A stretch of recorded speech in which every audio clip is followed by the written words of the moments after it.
Un consulado casi fue forzado en Estados Unidos. Eso no debería ser posible. Pero en Minneapolis, a las 11:00 de la mañana, un agente de Immigration and Customs Enforcement intentó entrar al consulado de Ecuador sin autorización.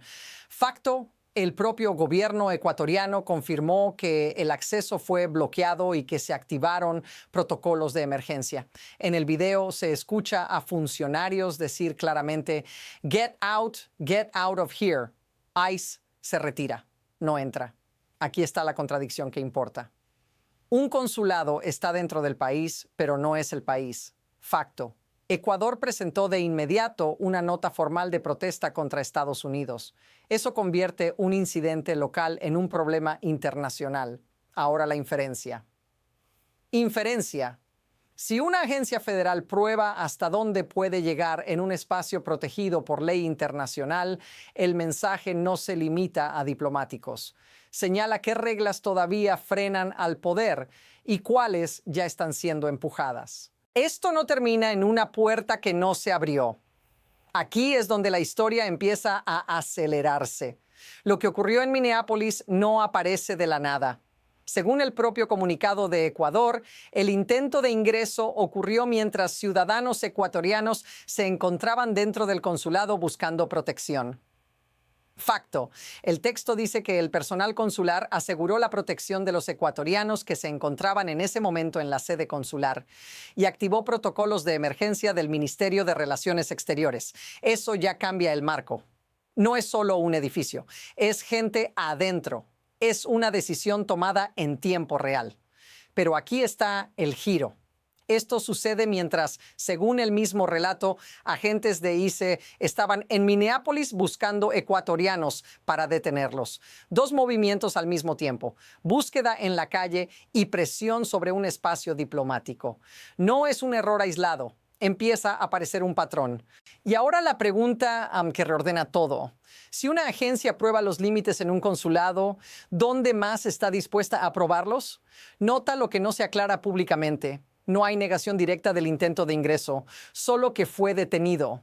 Aquí es donde la historia deja de ser local y empieza a mostrar algo más grande. El punto clave es este. Esto ya provocó una respuesta oficial de un estado extranjero.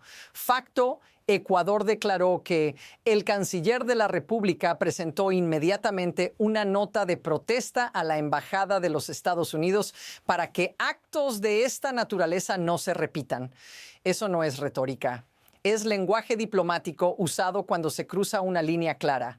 La prueba está en el propio comunicado. Se habla de una hora específica, alrededor de las 11:00 a.m., de un agente de Immigration and Customs Enforcement y de un intento directo de ingreso. No es confuso, no es ambiguo. Y tampoco hay, hasta ahora, una negación pública detallada de ese intento. Pero aquí viene el detalle que casi nadie está diciendo en voz alta. Facto. El consulado activó protocolos de emergencia. Esos protocolos no se activan por rutina, se activan cuando se percibe una amenaza inmediata. Inferencia. Eso sugiere que dentro del edificio la situación fue considerada grave, no simbólica.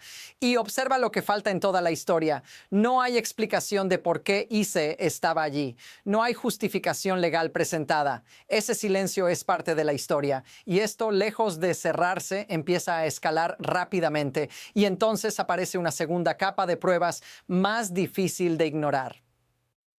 Facto. Se filtró video desde el interior de un centro de detención de ICE en Baltimore en 31 Hopkins Plaza. En las imágenes se observan alrededor de 50 personas hacinadas en una sola celda, sin camas y sin baños. No es una descripción externa, es lo que muestra el video. Casi al mismo tiempo surge otro dato. Facto. Abogados intentaron ingresar al centro de detención de Dilley, en Texas, para reunirse con sus clientes y se les negó el acceso. Legisladores también fueron impedidos de entrar. Desde fuera se escuchan gritos y llantos. En otro clip, personas dentro del centro gritan, "Let us out". Eso está grabado. Aquí está la contradicción que cambia la lectura. Mientras públicamente se habla de procedimientos legales, en la práctica se bloquea la supervisión directa. Inferencia.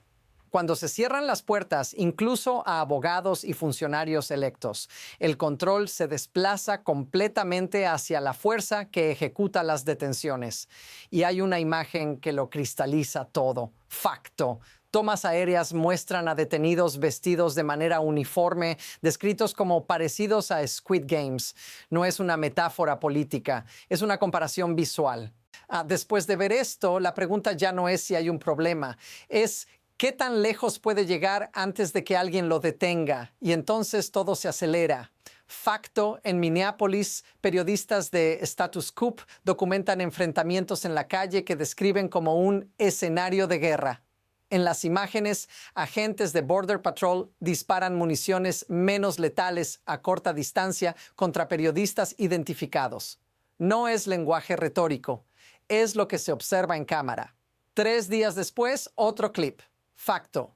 La reportera Tina Berg es empujada al suelo por agentes. Se escucha tos, desorientación, dificultad para respirar tras la exposición a sustancias gaseosas. En el audio alguien dice, "I can't breathe". Eso no es un eslogan, es una reacción física registrada en video. Al mismo tiempo aparece un tercer frente. Facto. Se forma una coalición nacional llamada Fight Against Federal Overreach, integrada por fiscales locales, anunciando que están documentando entradas sin orden, detenciones ilegales y tácticas coercitivas, con la intención explícita de procesar estos hechos dentro del plazo legal cuando termine el actual gobierno. 3 movimientos a la vez: presión diplomática, centros cerrados sin supervisión y fuerza contra la prensa, inferencia. Cuando tantas crisis se superponen, no hay control fino. Hay reacción, velocidad y pérdida de límites. Y aquí está la pregunta incómoda que queda flotando. ¿Qué pasa si esto no se detiene? Ahora la historia cambia de ángulo, porque ya no se trata solo de agencias, gobiernos o comunicados. Se trata de gente común atrapada en medio. Facto, en las protestas frente a un hotel donde se alojaban agentes de IC y Border Patrol, manifestantes grabaron a agentes respondiendo desde las ventanas con gestos obscenos. En otro video, un agente le dice a un observador legal, "If you raise your voice, I'll erase your voice". Está grabado. No es una interpretación, pero hay una escena que corta más profundo. Facto. En Minneapolis, un manifestante disfrazado de morsa habla frente a la cámara. Dice, "I was just a nerdy gamer guy. I wasn't political at all". Explica que nunca pensó involucrarse, que quería volver a su vida normal, pero que lo que vio en su ciudad lo empujó a salir a la calle. Aquí es donde esto se vuelve personal para ti. Inferencia. Cuando personas que no eran activistas sienten que no pueden mirar hacia otro lado, algo en el entorno cambió. No por ideología, por experiencia directa. Si esto te resulta familiar, si reconoces esa sensación de esto ya cruzó una línea, dilo en los comentarios, porque lo que está ocurriendo no depende solo de quién manda, sino de quién decide no ignorarlo. Y lo que viene después ya no es emocional, es estructural. Aquí es donde conviene bajar el volumen emocional y subir el nivel de análisis. Facto. Lo que vemos no es un solo operativo ni una sola ciudad. Hay intentos de ingreso a un consulado, centros de detención cerrados a supervisión, uso de fuerza contra periodistas y respuestas diplomáticas formales. Todo eso ocurre en un lapso corto. Eso importa. El mecanismo que permite que esto pase no es el caos, es el incentivo. Inferencia. Cuando una agencia mide éxito por número de detenciones y no por legalidad del proceso, la presión empuja hacia los bordes. Cada límite probado y no sancionado se convierte en el nuevo punto de partida. No hace falta una orden explícita para cruzar líneas. Basta con saber que no habrá consecuencias inmediatas. Hay otro factor silencioso. Facto. Muchas de estas acciones ocurren rápido en espacios cerrados o lejos del escrutinio directo. Cuando abogados, legisladores o prensa no pueden entrar, el relato público se vuelve fragmentado. Inferencia. El poder no necesita convencer, solo avanzar más rápido de lo que puede ser explicado. Y aquí está la parte inquietante. Los sistemas no se rompen de golpe, se ajustan, normalizan lo que ayer parecía impensable. Cuando eso ocurre, el cambio ya no se anuncia, simplemente se vuelve rutina. Y si esto ya es rutina, la pregunta lógica es ¿qué forma toma el siguiente paso? Ahora miremos hacia adelante, porque a partir de aquí solo hay dos trayectorias posibles. Facto: Ecuador ya presentó una protesta formal. Fiscales locales anunciaron que están documentando cada entrada sin orden, cada detención irregular, cada uso de fuerza, con la intención declarada de procesar estos hechos más adelante. Eso significa que el registro ya empezó. Nada de esto se está perdiendo. Primer camino: inferencia. La presión legal, diplomática y pública aumenta. Cada video filtrado, cada protesta, cada negativa documentada a abogados o periodistas eleva el costo. No de inmediato, pero con efecto acumulativo. En este escenario, las agencias comienzan a replegarse, no por convicción, sino por riesgo. El sistema se frena porque continuar se vuelve demasiado caro. Segundo camino: inferencia. Nada se detiene, las protestas se normalizan, las imágenes se repiten, la indignación se diluye y lo excepcional se vuelve cotidiano.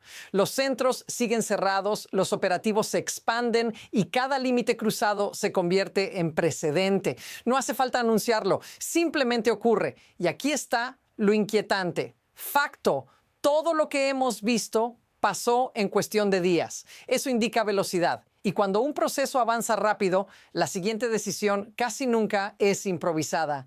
Ya se está formando. La única incógnita real es cuál de estos caminos empieza a imponerse primero. Y aquí está la idea que une todo. Facto: no estamos viendo un solo abuso ni un solo operativo fuera de control. Vemos una secuencia: intento de ingreso a un consulado, centros cerrados sin supervisión, fuerza contra periodistas, protestas diplomáticas, fiscales acumulando pruebas. Cada pieza por sí sola podría explicarse. Juntas forman un patrón. La clave es esta: inferencia. El poder rara vez anuncia cuándo cruza una línea histórica. Lo hace probando.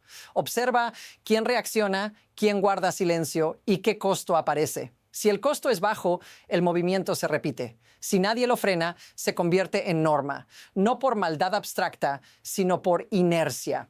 Reenfoca toda la historia en una sola frase. No se trata solo de inmigración. Se trata de hasta dónde pueden estirarse las reglas antes de romperse. Y aquí queda el bucle abierto. Lo que ocurra después no se decidirá en un discurso, sino en la próxima puerta que alguien intente abrir, en la próxima cámara que siga grabando, en la próxima línea que alguien decida no cruzar o cruzar igual. Si quieres seguir entendiendo lo que viene y no solo reaccionar cuando ya pasó, sigue el canal. Porque esta historia no se cerró hoy. Apenas entró en su fase más peligrosa. ¿Quieres que profundicemos en el siguiente nivel de esta historia en el próximo video?